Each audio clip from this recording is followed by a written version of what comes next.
तुम्हें क्या लगता है तुम्हें छोड़ने के बाद वो तुम पे चेक नहीं करती होगी कि तुम क्या कर रहे हो? वो हमेशा तुम पे चेक करती है। एज लॉन्ग एज तुमने गिड़गिड़ाया ना हो ज्यादा, तुम पीछे ना पड़े हो, तुम भीख ना मांग रहे हो उसके पीछे अभी तक। क्योंकि कुछ लड़कों को मैं जानता हूँ कि लड़की ने 2 साल पहले छोड़ा है और 2 साल हो चुके हैं और अब भी हर रोज भीख मांग रहे हैं। तो इनकी बात नहीं कर रहा, लेकिन मैं बात इसकी कर रहा हूँ कि ब्रेकअप के बाद से तुम लोग की बात नहीं हुई है। तो हमेशा तुम पे चेक करेगी। जानते हो क्यों? ये देखने के लिए कि तुम अभी भी तड़प रहे हो कि नहीं। अगर तड़प रहे हो तो उससे अच्छा लगेगा। जानते हो क्यों? क्योंकि अगर तुम तड़प रहे हो, अगर तुम्हारी लाइफ और ज्यादा खराब हो गई है ब्रेकअप के बाद से, तो उसे रियलाइज होगा कि देखो मैं इतनी ज्यादा वैल्यूएबल हूं कि मेरे ना रहने से ये इतना खत्म हो गया। मैं इतनी ज्यादा सुंदर हूं कि देखो मेरे को ये रिप्लेस ही नहीं कर पाया। मैं इतनी ज्यादा, मेरी क्वालिटी देखो हाई है कि मतलब ये he got completely broken, completely finished after I left him. इससे उसे मिलता है वैलिडेशन, इससे उसका सेल्फ एस्टीम बढ़ता है, इससे उसका कॉन्फिडेंस बढ़ता है, इससे उसे पता चलता है I am so unique, I am so special that I can never be replaced, I am so powerful कि ये लड़का जो कि 6 फीट का है, मस्कुलर है, स्ट्रांग दिखता है, मैं 5 फुट 2 की हूं, उसके बावजूद मेरे ना रहने पे ये एकदम खत्म हो गया। I could destroy him without even punching him, I could completely ground him. Imagine this, imagine करो इस पावर को। ये पावर उसे पता चलती है अपने बारे में when she sees you guys who are still in sadness, टूटे हुए हो ब्रेकअप के बाद, है ना। उसे ये पता चल जाता है कि नंबर 1, उसकी वैल्यू बहुत ज्यादा है, वो बहुत यूनिक है, वो बहुत स्पेशल है, वो बहुत ही ज्यादा अट्रैक्टिव है, इतनी ज्यादा अट्रैक्टिव है कि वो तुम्हारे को डिस्ट्रॉय कर सकती है by simply deciding not to grace you with her presence anymore. Okay, ये उसे रियलाइज होता है। और नंबर 2, उसे ये रियलाइज होता है कि उसने सही डिसीजन लिया तुम्हारे जैसे कमजोर आदमी को छोड़ के।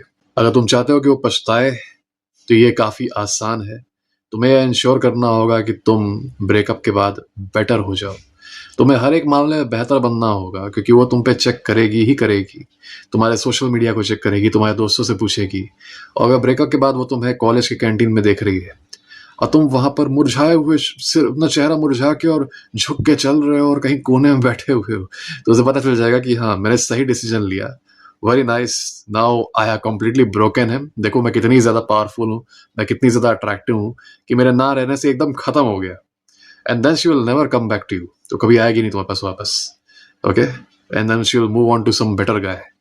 वहीं अगर वो देख रही है कि आज ब्रेकअप हुआ और कल वो तुमको देख रही है कॉलेज की कैंटीन में, तुम एकदम एनर्जेटिक हो, एकदम खुश हो के, एकदम पावर के साथ बात कर रहे हो, कॉन्फिडेंटली लोगों से बात कर रहे हो, जैसे कि कुछ हुआ ही ना हो, उसका दिमाग सटक जाएगा। She'll go crazy. She'll lose her mind thinking कि अब तक मैंने ये सोचा था कि guys can do anything for me, और अगर मैं उन्हें छोड़ दूं तो their entire life will be destroyed. इसको तो कोई फर्क ही नहीं पड़ रहा। ये तो बड़े आराम से एकदम एनर्जेटिकली लोगों से बात कर रहा है, ये तो खुश लग रहा है। Did I make a wrong decision? कहीं ऐसा तो नहीं कि मैं इतनी इंपॉर्टेंट हुई नहीं जितना मैं अपने आप को समझती हूँ? कहीं ऐसा तो नहीं कि मैंने इसको गलत जज कर लिया कि ये वीक है? कहीं ये ऐसा तो नहीं कि स्ट्रांग है? This is the very very first step towards making her regret leaving you, is making sure कि तुम्हारे ऊपर जो डैमेज हुआ है ब्रेकअप का वो दिखाओ ही मत अपने बिहेवियर में। तुम्हारा बिहेवियर अगर इस लेवल पे था, इतना एनर्जेटिक था ब्रेकअप से पहले, ब्रेकअप के बाद ये इतना एनर्जेटिक होना चाहिए, लगना चाहिए कि मतलब you are winning in life, तुम्हारे साथ कुछ अच्छा हुआ है, you are having some kind of party in your head and you are very happy, you are enjoying your time. जबरदस्ती ऐड करना है, जबरदस्ती ही करो, लेकिन करो। ये पहला स्टेप है। दूसरा स्टेप है कि ऑल इन ऑल तुम्हारे अंदर इंप्रूवमेंट आनी चाहिए।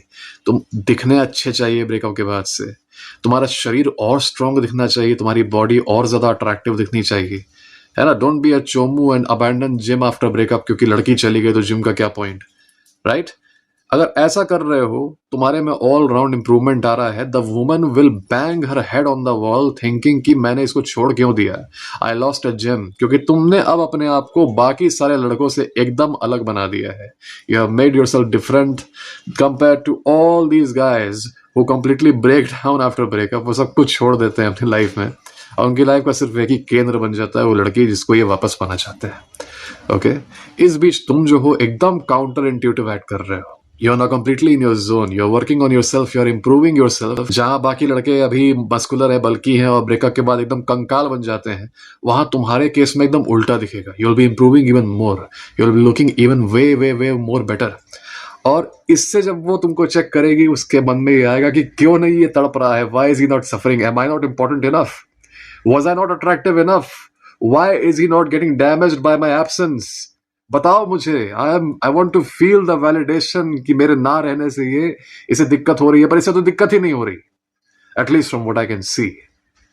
और इसी बीच because you continue working on yourself और तुम अपने आप को मेंटली वीक नहीं बना रहे, you continue playing the game, तुम्हारी लाइफ में एक और उससे भी ज्यादा खूबसूरत लड़की आती है जो कि तुम्हारे को और भी ज्यादा इज्जत देती है, and then you start hanging out with her, and then you start posting pictures with her online.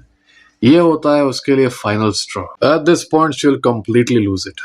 उसने तुम्हें छोड़ा था और बाद में वो चेक करने तुम्हें इसीलिए आ रही थी ताकि उसका भी सेल्फ स्टीम बना रहे ये देख के कि मैंने डिसीजन सही ली, और दूसरा कि मैं इतनी सुंदर हूँ, इतनी अट्रैक्टिव हूँ, इतनी वैल्यूबल हूँ कि मेरे ना रहने से देखो इसकी जिंदगी बर्बाद हो गई। क्योंकि तुम्हें पता नहीं है कि वो कितना कॉकी फील करती है ये सोच के कि देखो उसको मैंने छोड़ दिया, वो खत्म हो गया, ये मेरी पावर है। ऑफ कोर्स वो ये चीज ओपनली नहीं बोलेगी क्योंकि वो कैंसिल हो जाएगी, पर उसे ये फील होता है कि देखो अब मैं कितनी ज्यादा वैल्यूएबल हूँ। व्हेन शी सीज कि लड़के को फर्क ही नहीं पड़ा, ऊपर से he replaced her with someone even more beautiful, she completely loses her mind and then she starts suffering a lot. तुम लोग कहते हो ना कि बदला कैसे दे, एक्स से बदला कैसे दे, उसको फील कैसे कराए कि उसने मेरे साथ गलत किया है। फिल्मों की तरह नहीं कराते। फिल्मों में दिखाता है कि कोई गुंडा है, कोई गंदा आदमी है, उसको फिर एक संत महात्मा आके समझाते हैं, और संत महात्मा के सामने समझाने के बाद वो गुंडा कहता है अब मुझे अपनी गलती का एहसास हो गया है, बाबा जी मुझे माफ कर दीजिए। ये चीज रियल लाइफ में नहीं होती है, ठीक है? ये चीज रियल लाइफ में ट्राई करोगे खुद ही मार खा के आ जाओगे। तो तुम्हारे को रियल लाइफ में कुछ अलग ट्रिक्स फॉलो करने पड़ते हैं। यही ट्रिक है, बल्कि ये ट्रिक नहीं, एक अच्छा तरीका है कि तुम अपनी लाइफ सुधार लो और तुम लाइफ में आगे हमेशा बढ़ते रहो। यह इस चीज से अच्छा है कि तुम मेंटली किसी ऐसी लड़की के साथ लॉयल रहो जो कि तुम्हें ऑलरेडी छोड़ चुकी है और किसी और को डेट कर रही है, लेकिन तुम इस आस में कि हो सकता है वो 5 साल बाद मुझे मौका दे दे, पड़े हुए हो और सड़ रहे हो उसके लिए। तो अगर तुम्हारी लाइफ मोमेंटम में है, तुम तब भी आगे बढ़ रहे हो, उसका रहना या ना रहना तुम्हें फर्क नहीं पड़ता। और जब वो चली जा रही है और वो देख रही है कि तुम टूटे नहीं, तुम पीछे नहीं हटे, तुम कमजोर नहीं हुए, you are still operating the same way as you were before, plus तुमने उसे रिप्लेस कर दिया, this is the biggest thing which will give a great hit to her ego. वो पागल हो जाएगी, है ना?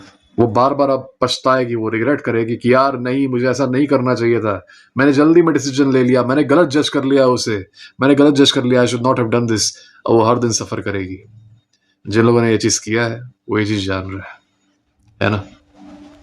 बाकी जिन लोगों को ये इच्छा है कि वो उनका एक ब्रेकअप हो चुका है तो अब वो विक्टिम माइंडसेट में ही रहे और सालों तक इंतजार करते रहे उस लड़की का जिसने इनको छोड़ दिया है, तो वो ये भी कर सकते हैं। क्योंकि ऐसे को भी मैं जानता हूँ जो कि 3 साल पहले ब्रेकअप हुआ, 2 साल पहले ब्रेकअप हुआ, अभी भी आस लगाए हुए हैं।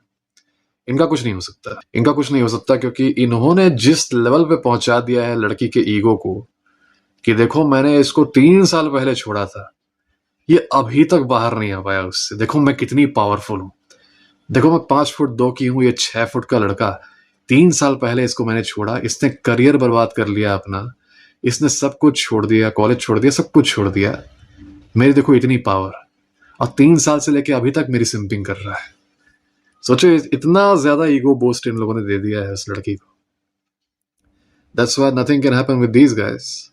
पर अगर तुम सही से ऑपरेट कर रहे हो, अगर तुम एक फॉरवर्ड लुकिंग आदमी हो, अगर तुम विक्टिम माइंडसेट में नहीं रहते, सब कोई मेरे साथ बुरा करता है, दुनिया मेरे खिलाफ साजिश कर रही है, अगर तुम इस माइंडसेट में नहीं रहते तो you will always find out कि जो तुम चाह रहे हो ना कि लोगों को दुख हो तुम्हारे साथ बुरा करने पे और लोगों को पछतावा हो और लोग तड़पे तुम्हारे बारे में सोच के कि उन्होंने तुम्हारे साथ गलत क्यों किया, ये भी होगा। You will get this too. और इसका यही तरीका है कि ब्रेकअप के बाद तुम्हारी लाइफ बेटर होनी चाहिए, तुम बेहतर बनो।